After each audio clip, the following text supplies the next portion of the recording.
Hi there. Quick question. Does every black household have that painting? Or, the one with the dancers? 'Cause anyway, never mind. Hi there. My name is Devin Janae, and today I am participating in a campaign presented by RGF, Real Girls Forward, a campaign that is encouraging women to speak their truth and free their voices, okay? So as to not dim your light in life, okay? That's deep, right? That we gonna get into. Let me back up and take 2 steps so we're on the same page about everything that's going on. Hold on, I'll be right back. Hi there, I'm back. And as Tammy Roman would say, let's get into it. Okay, so in my personal opinion, speaking your truth is probably one of the most important things that you could ever do. And you would think it would be easy to be able to speak your truth, right? To be the authentic you, like, I don't like that, and address it right then and there. But the situation I want to talk about today is when it's not easy to speak your truth, right? And sometimes it's not easy to speak your truth to people that you love, right? Because you have to take so much into consideration when you're talking about expressing something to somebody that you love and somebody that you care about, because you have to take into consideration how they're gonna feel about it, right?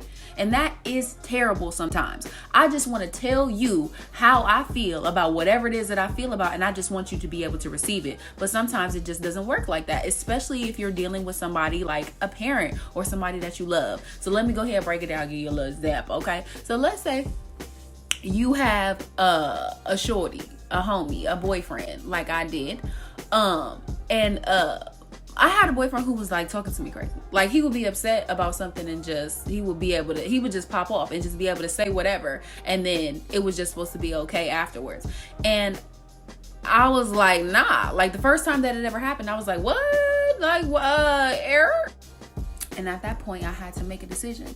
I had to decide, was I going to communicate how I was feeling, despite the fact that he might feel some type of way about that, despite the fact that he might be uncomfortable, despite the fact that we might break up off of me expressing how I feel.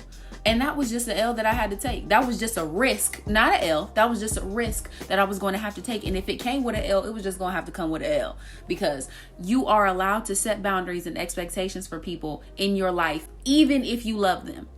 You will need to overcome the fear of disappointment, overcome the fear of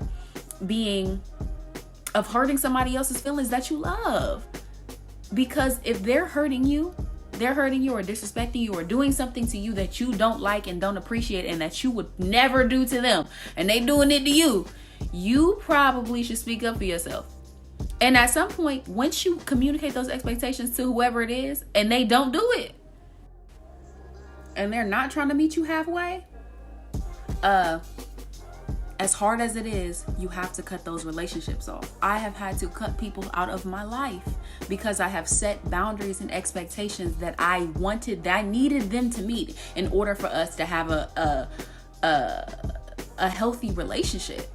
And it isn't just a healthy relationship between boyfriend and girlfriend. It could be healthy platonic relationships, like setting boundaries with your parents. If you say to your mother or your father, Dad, I don't like that you do that, it makes me feel X, Y, and Z, and they continue to do that thing after you set boundaries, now there have to be consequences for said thing, because you're not taking what I'm saying seriously, and that's going to be an issue for me. Because if you're willing to lose our relationship, or if you're willing to lose me because you can't compromise with me, we both end up taking a loss, and it hurts. It does hurt, but nobody is more important than you in your life. You have to be your number one. You have to be your number one, okay? You have to take care of yourself. That doesn't mean be heartless. It just means once you set boundaries and expectations and people choose not to meet those expectations and boundaries, especially loved ones, it's okay to cut them off. Speak your truth. Speak your truth. Ooh, okay, that was a long-winded story, but hey, I just want you to know, RGF, Real Girl Spark. Hey, speak your truth. Free your voice.